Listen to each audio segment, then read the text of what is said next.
Hi, this is Mr. Capert, and this is a continuation of the lecture on dimensioning. I want to talk about problem 3 and what adjustments I made in order to get my puzzle parts to fit together.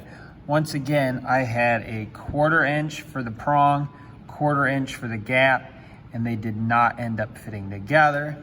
I'm going to talk about what I did to make them fit together, what changes I made. Now, the 3D printer adds too much plastic. It's going to add too much plastic to this side of the prong, this side of the prong, this part of a gap, this part of a gap, too much to this prong, that side, too much plastic, too much plastic. So they're not going to fit together if you use a 1/4 inch. Instead, I adjusted all of these by 1/100th of an inch. All right, I did a plus or minus 1/100th of an inch in all these. It took a long time to figure out what number to use, a lot of testing. So, on the gray part, I wanted to remove some material from this side of the prong to make it narrower. Originally, I had 1/2 inch.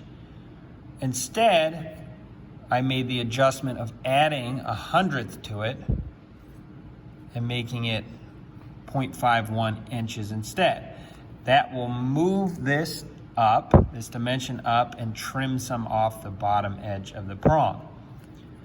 Then, to the top of it, I wanted to remove some material as well. And in this case, I subtracted off that 100th.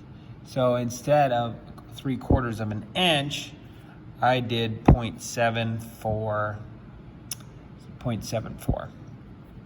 inches.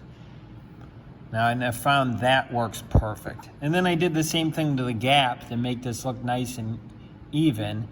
Was instead of doing a 1/4 inch for this dimension, I did 0.24 inches. So once again, I adjusted that by 100th.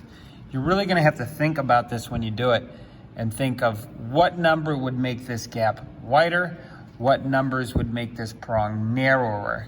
So just think that in your head. If you're like, oh, I don't know if I'm supposed to add the 100th or subtract the 100th, just think, what would make this wider? What would make this narrower? So keeping that in mind, we want to make this wider, so we want to get rid of some material. So we're going to have to move that up. So we're going to add that 100th to that. Instead of doing a 1/2 inch, do 0.51 inches. So we widened up the gap and we narrowed the prong so it would fit together. Please let me know if you have any additional questions.